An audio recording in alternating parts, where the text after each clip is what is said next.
Hello everyone. आज की कक्षा हम शुरू कर रहे हैं और हमारा आज का विषय है समास। यह विषय प्रतियोगी परीक्षाओं के हिसाब से भी बहुत ज़्यादा महत्वपूर्ण है। कोई भी परीक्षा हो, इस विषय में से, इस टॉपिक में से प्रश्न अवश्य आपको देखने को मिलेंगे। तो आज हम इसी विषय पे बात करते हैं। समास। सबसे पहले हम समास की बात करते हैं। समास शब्द का जो अर्थ है वह है शब्दों को संक्षिप्त करके लिखना। संक्षिप्तीकरण, संक्षिप्तीकरण यानी छोटा करना। संक्षिप्तीकरण होता है छोटा करना। जहां पर हम शब्दों को कम करके लिखते हैं उसे समास कहा जाता है। जैसे एक उदाहरण देखिए, विद्या के लिए आलय, यानी हमने विद्या के लिए आलय लिखा। इसमें हमारे 1 2 3 4 शब्द हैं, लेकिन हमने इसे विद्यालय लिखा तो यहाँ पे हमारा ये एक शब्द में आ गया, यानी हमने इन 4 शब्दों की जगह मात्र एक शब्द का प्रयोग किया है। तो यही हमारा समास कहलाता है, जहां पर हम शब्दों की अधिकता को कम शब्दों में लिखकर प्रकट करते हैं, लेकिन उसका कोई अर्थ परिवर्तित नहीं होता है। 4 राहों का समूह चौराहा। आप बोलते हैं कि मैं इस चौराहे से गया, या आप ये बोलेंगे कि मैं उस 4 राहों के समूह से गया। ये क्या है? चौराहा शब्द इसके लिए ज्यादा उचित होता है। और उस चौराहे का अर्थ क्या है? 4 राहों का समूह। यानी जहां पर हम शब्दों की संख्या को कम करके उसे एक छोटे रूप में लिखते हैं वह हमारा समास कहलाता है। जैसे राजा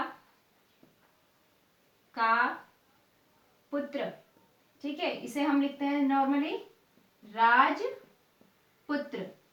इसे भी हमने एक शब्द में लिख दिया, राजपुत्र। ऐसे ही माता और पिता, माता पिता, ठीक है।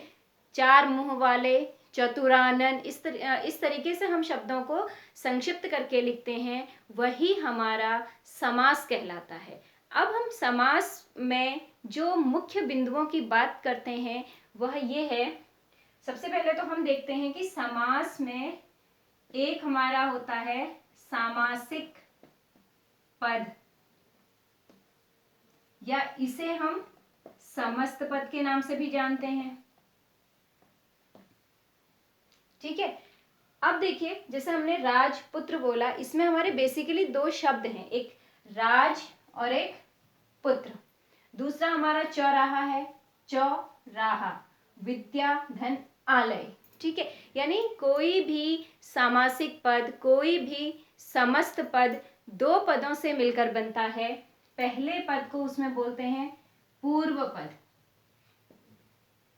और जो उसका दूसरा पद है वो कहलाता है उत्तर पद।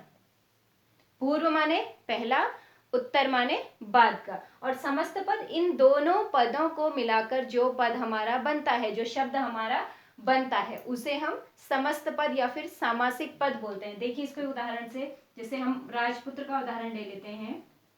राजपुत्र ये हमारा सामासिक पद है जो हमने समास के रूप में लिखा है, और इसका पूर्व पद राज और दूसरा पद हमारा इसमें पुत्र बनता है।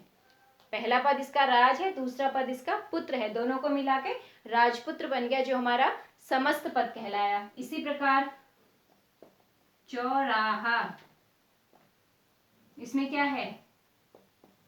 चौ प्लस राह, ठीक है। चौ मतलब 4, राह मतलब रास्ता, ठीक है, यानी 4 रास्तों का समूह, इसे हम बोलते हैं चौराहा। यानी किसी भी समास में ये 3 चीजें होती हैं। उसमें एक समस्त पद होता है, एक उसमें पूर्व पद होता है, और दूसरा उसमें उत्तर पद होता है। समस्त पद का ही दूसरा नाम सामासिक पद होता है, ठीक है। इसके बाद हम बात करते हैं समास के भेद, यानी कितने प्रकार के समास होते हैं। सारे शब्दों को हम एक ही नियम के अंतर्गत नहीं लिख सकते हैं। जैसे जैसे हम उन शब्दों का विग्रह करते हैं, या जैसे जैसे हम उन शब्दों को एकीकरण उनका करते हैं, तो वह कुछ नियमों के अंतर्गत किया जाता है। अच्छा, इसी में एक और चीज देखिए, जैसे समास विग्रह।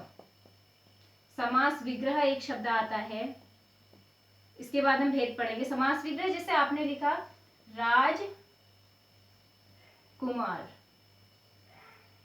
ये समस्त पद है हमारा, राज इसमें पूर्व पद है और कुमार हमारा उत्तर पद है। ठीक है, ये हमारा पूर्व पद उत्तर पद, इसको मिला के ये बना हमारा समस्त पद। अब इसे हम अलग अलग करके अगर तोड़ेंगे, इसका हमारा बन जाएगा राजा का कुमार, यानी समास विग्रह। विग्रह मतलब होता है उसे तोड़ना। जब हम किसी समस्त पद का विस्तार करते हैं तो उसे समास विग्रह कहा जाता है। समस्त पद का विस्तार करना ही समास विग्रह कहलाता है। यानी समास विग्रह क्या है? समस्त पद का विस्तार। विस्तार मतलब होता है उसको बढ़ा के लिखना। ठीक है, ये हमारा समास विग्रह कहलाता है। इसके बाद हम बात करते हैं इसमें समास के भेद। कितने प्रकार के समास होते हैं?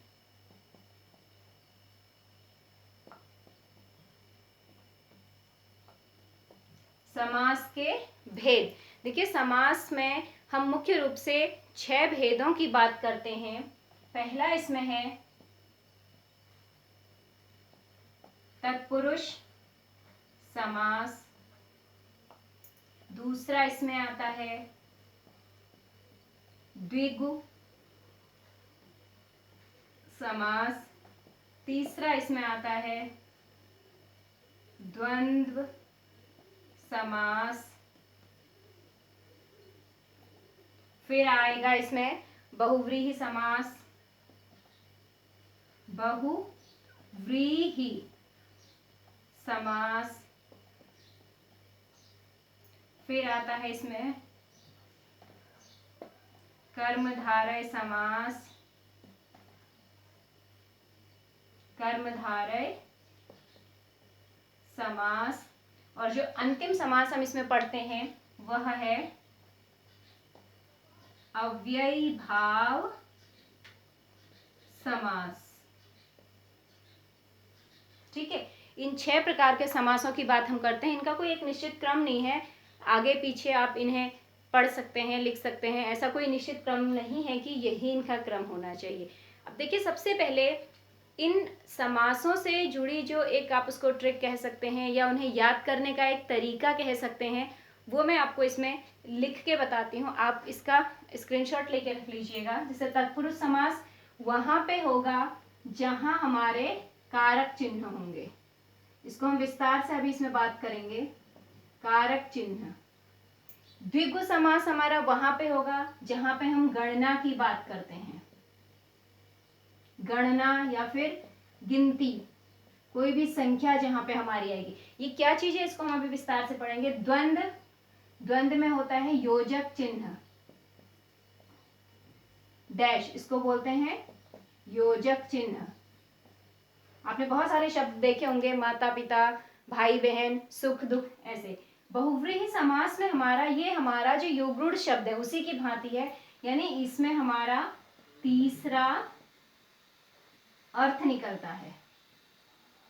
तीसरा अर्थ जहां पे आएगा जिस समास में, वो हमारा बहुव्रीहि समास होगा। कर्मधारय समास में होता है उपमेय उपमान। ठीक है, उपमेय उपमान मतलब विशेषण और विशेष, जिस तुलना जिसमें की जाती है। और अव्ययी भाव में होता है हमारा अव्यय पद। यानी अव्ययी भाव समास वहां पे होगा जहां पे उसका पूर्व पद अव्यय होगा। तो ये सिर्फ 6 लाइनों के माध्यम से आप पूरे समास को बहुत आसानी से याद रख सकते हैं। एक आपको आइडिया आ जाता है कि अगर तीसरा अर्थ निकल रहा है तो वो हमारा बहुव्रीहि समास होगा। अगर बीच में योजक चिन्ह है तो वो हमारा द्वंद्व समास है। अगर कोई गणना वाला शब्द आया, जैसा हमने अभी शुरू में जब पढ़ा था चौराहा, चौ मतलब 4, एक गिनती वाला शब्द वहां पे आया था, तो वो हमारे द्विगु समास का उदाहरण बनता है। ठीक है, और राजपुत्र हमने लिखा था राजा का पुत्र। अब का क्या है, एक कारक चिन्ह है। ठीक है, तो वो हमारा किस में आया, वो हमारा तत्पुरुष समास में आया। क्यों? क्योंकि तत्पुरुष समास की पहचान ही होती है कि इसका अगर हम समास विग्रह करते हैं तो इसका विग्रह करने पर जो 2 पद हैं उनके बीच में कारक चिन्ह आते हैं। तो इस प्रकार से आप इन्हें याद रख सकते हैं। और आप इनका स्क्रीनशॉट लेके रख लीजिए जो मैंने बोर्ड पे लिखा है। ये बहुत ही पूरे समास जो हमारा पाठ है उस पूरे पाठ का ये एक सार है, एक निचोड़ है। इससे आपको पूरे समास समझने में बहुत ही आसानी होगी।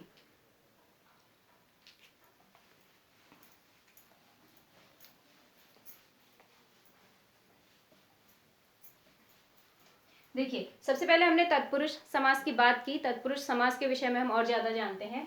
तत्पुरुष समास में होता है तत्पुरुष समास। ठीक है, सबसे पहले तो ये आप समझिए कि तत्पुरुष समास की सबसे बड़ी जो पहचान है वो यही होती है कि इस समास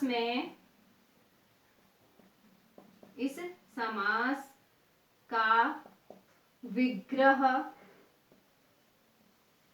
करने पर बीच में कारक चिन्ह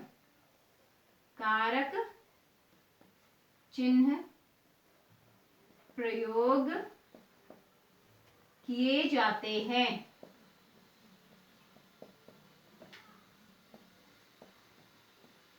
कारक चिन्ह इसमें बहुत ही ज्यादा महत्वपूर्ण है। अब देखिए, कारक चिन्ह प्रयोग किए जाते हैं हमने लिखा। कारक चिन्हों के विषय में आपको जानकारी होगी कि हमारे जो कारक चिन्ह हैं वो अलग अलग होते हैं। जैसे कर्ता कारक, कर्म कारक, करण कारक, संप्रदान कारक, यानी 8 हमारे कारक होते हैं। उसी आधार पर जो तत्पुरुष समास है इसके भी भेद होते हैं। क्यों? क्योंकि हम सारे चिन्हों को एक ही कारक के अंदर नहीं पढ़ते हैं। हम मैं या का या फिर से सब एक ही के अंतर्गत नहीं पढ़ते हैं। सबके अलग अलग चिन्ह होते हैं। इसी आधार पे तत्पुरुष समास के भी 6 भेद होते हैं। 6 भेद मतलब इसमें एक तो हम कर्ता कारक की बात नहीं करते हैं, दूसरा हम इसमें संबोधन को नहीं लेते हैं। जो हमारा तत्पुरुष समास शुरू होता है इसके जो भेदों की अगर हम बात करते हैं तो इसके भेद होते हैं 6।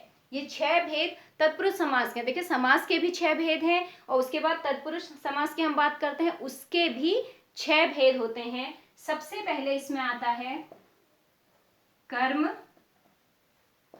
तत्पुरुष।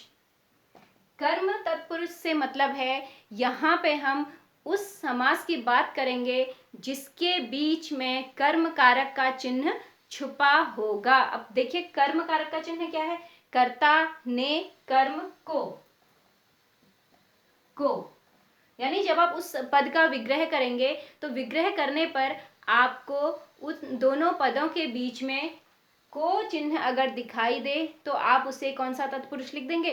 कर्म तत्पुरुष लिखेंगे। क्यों? क्योंकि को जो चिन्ह होता है वो कर्म कारक का होता है। जैसे उदाहरण से इसको समझिए, यश प्राप्त। यश प्राप्त होता है यश को प्राप्त।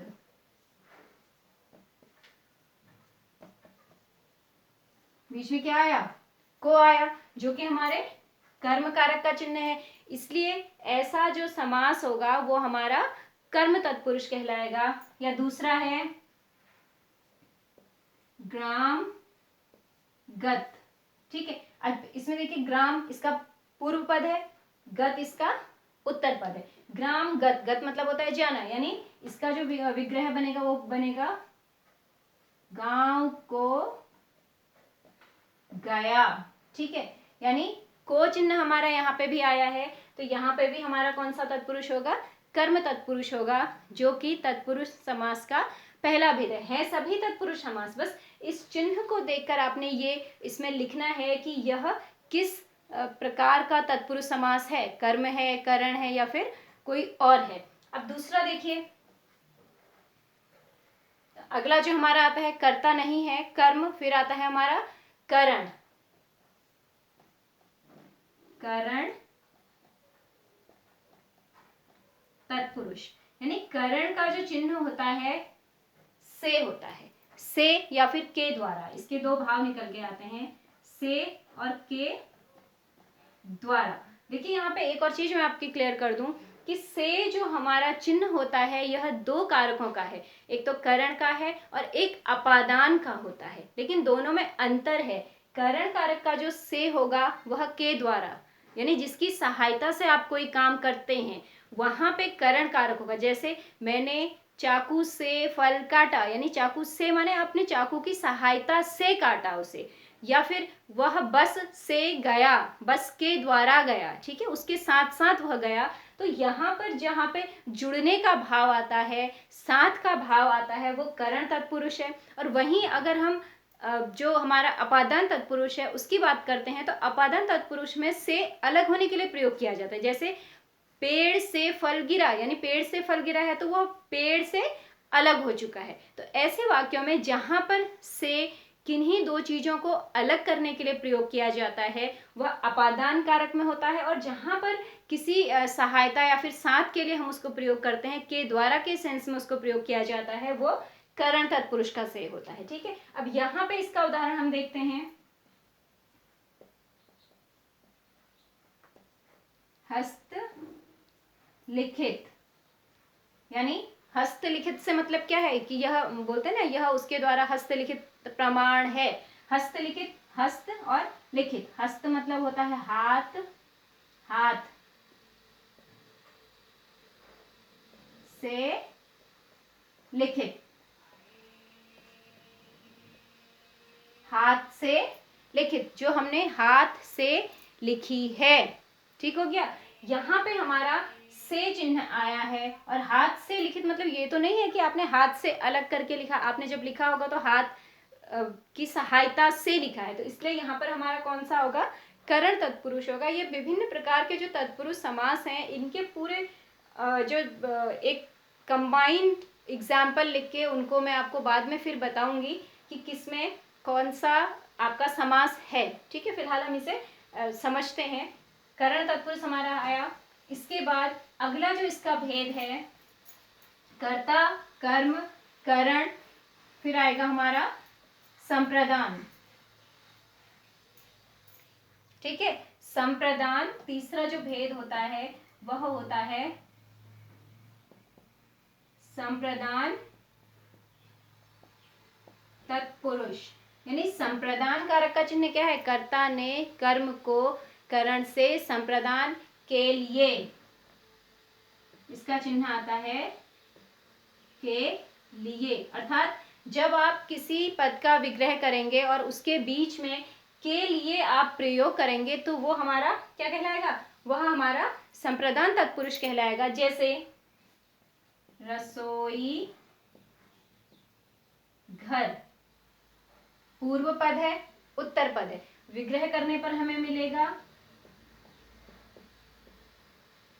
रसोई के लिए घर, यानी के लिए।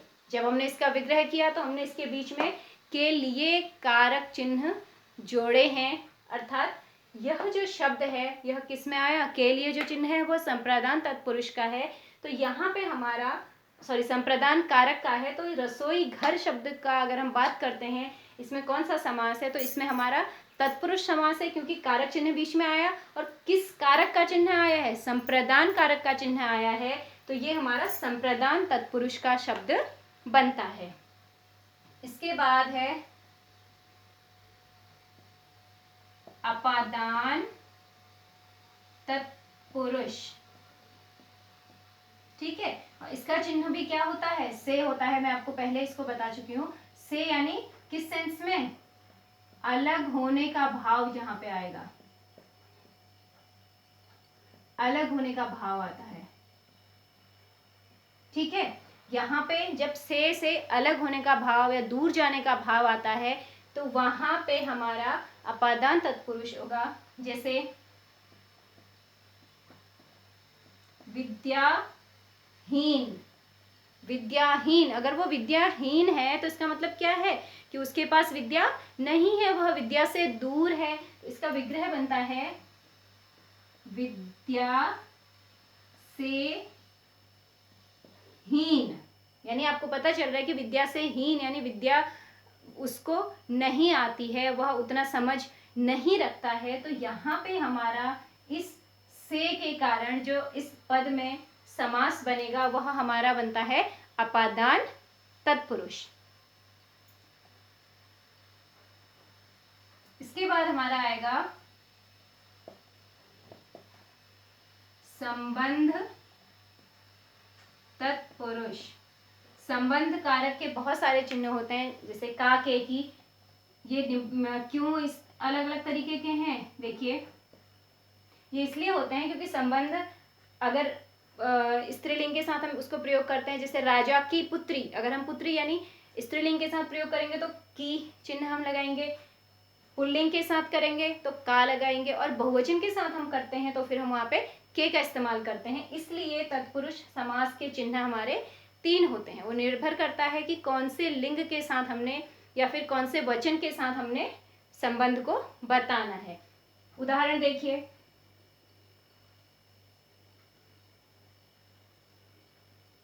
राजकुमारी, राजा की कुमारी, 2 शब्द हैं इसमें, पद राज और कुमारी, राजा की कुमारी, ठीक है, ये आया। या फिर क्या, शहरवासी एक शब्द हो सकता है,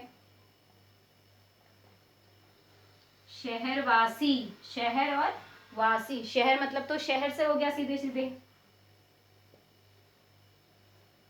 वासी मतलब वहां पे रहने वाले, वहां पे निवास करने वाले, यानी शहर के निवासी, ऐसे व्यक्ति जो शहर में निवास करते हैं वो शहरवासी हुए, ठीक है। तो यहाँ पे भी हमारा के चिन्ह आया है। इस वजह से इन दोनों जो हमारे पद हैं उसमें संबंध तत्पुरुष हमारा बनता है, ठीक है। इसके बाद आता है हमारा क्या आएगा, संप्रदान तत्पुरुष, कर्ता ने कर्म को करण से, संप्रदान के लिए, अपादान से, संबंध का, के, की, फिर आता है अधिकरण कारक।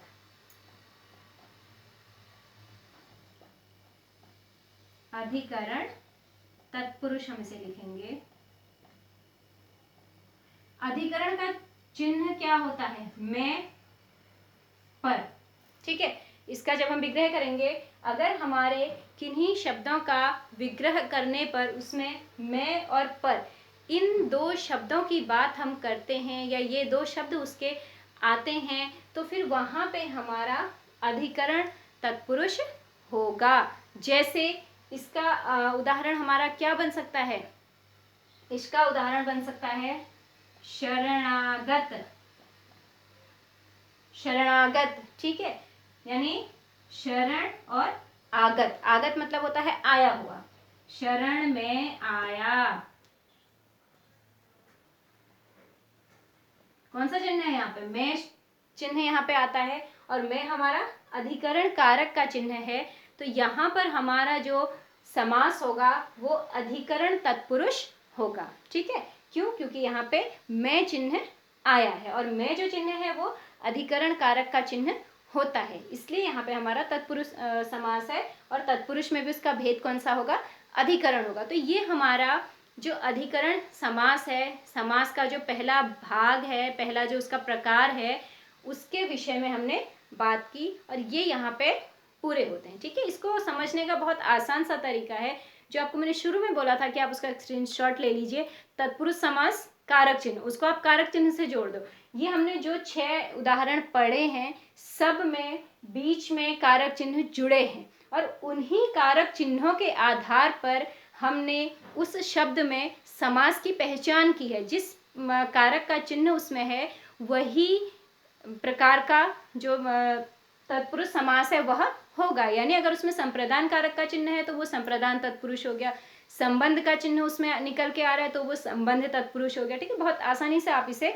समझ सकते हैं। यहाँ पे हमारे जो तत्पुरुष समास हैं उसके 6 भेद पूरे होते हैं, ठीक है। अब हम अगले समास की बात करेंगे। देखिए इसके बाद के जो भी समास हैं, 5 हमारे समास बचते हैं, उनमें किसी भी समास में भेद नहीं होते हैं। भेद केवल हमारे तत्पुरुष समास के होते हैं। उसका कारण वही है क्योंकि कारक चिन्हों पर आधारित है और कारक चिन्ह हमारे एक से ज्यादा होते हैं, ठीक है। दूसरा हम बात करते हैं द्विगु समास की।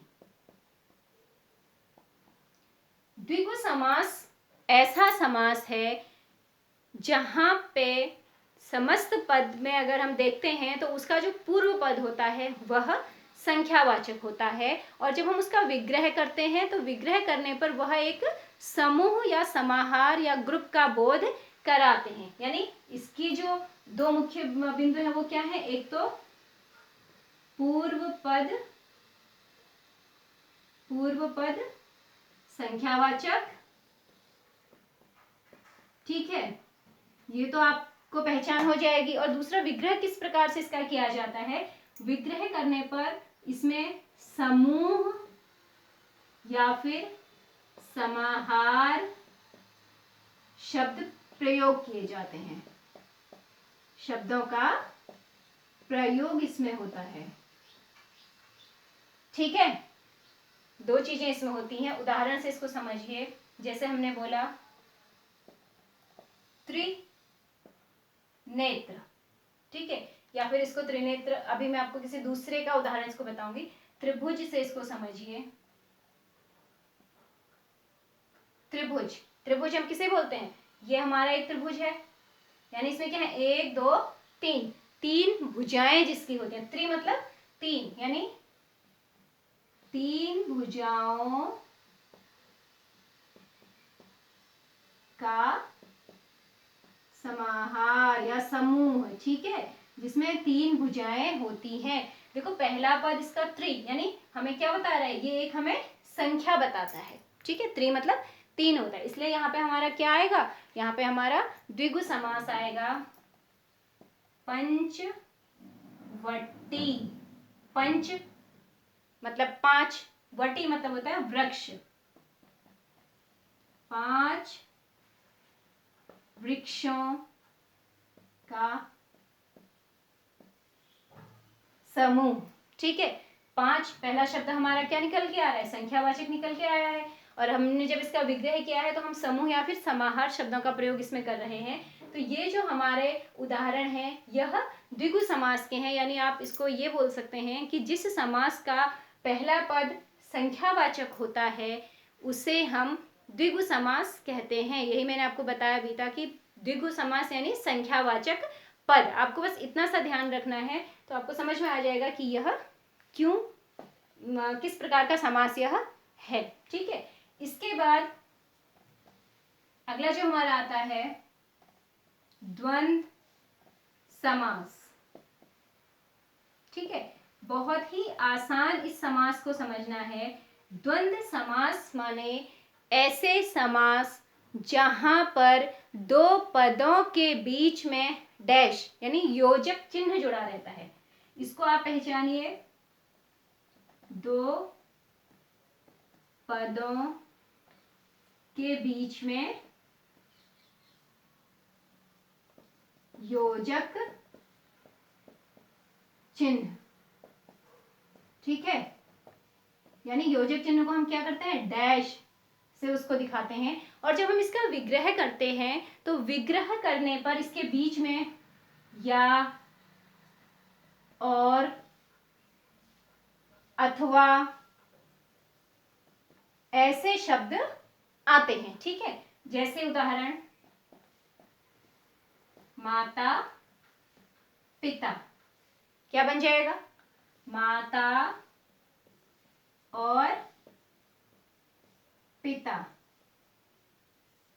ठीक है। हमने बीच में क्या लिखा, देखो यहाँ पे हमारी पहचान हो गई है, योजक चिन्ह इसमें है, और यहाँ पे विग्रह किया तो इसमें कौन सा शब्द आ गया, और शब्द हमारा आया। इसी प्रकार सुख दुख, सुख या दुख, ठीक है, भाई बहन, छोटा बड़ा, बहुत सारे उदाहरण हमें इस समास के दिखाई देते हैं। और सबसे आसान है इस समास को पहचानना, जहां भी आपको दो शब्दों के बीच में योजक चिन्ह दिखाई दे वह हमारा द्वंद्व समास का उदाहरण होगा। और इसमें देखिए दोनों पद प्रधान होते हैं, दोनों पदों का समान महत्व है, यानी ऐसा नहीं कह सकते हैं कि एक पद हमारे दूसरे पद पे निर्भर करता है, दोनों का जो अपना महत्व है वह बराबर रूप से है। तो इस समास में पूर्व पद और उत्तर पद दोनों पद समान महत्व वाले होते हैं, योजक चिन्हों से जुड़े होते हैं, विग्रह करने पर और शब्द का प्रयोग इसमें किया जाता है। ये हमारा द्वंद्व समास है। चौथा हम बात करते हैं कर्मधारय समास की। ठीक है, कर्मधारय समास में आपको मैंने शुरू के उसमें लिखवाया था उपमेय और उपमान। उपमेय मतलब जिसकी तुलना की जाती है, उपमान जिसके साथ तुलना की जाती है, जिसके समान माना जाता है। इसे आप और आसान शब्दों में समझना चाहते हैं तो इसे आप विशेषण और विशेष्य का संबंध, यानी दो पद जो हमारे होंगे, एक पद विशेषण की तरह काम करेगा और दूसरा पद विशेष्य की तरह काम करेगा। जैसे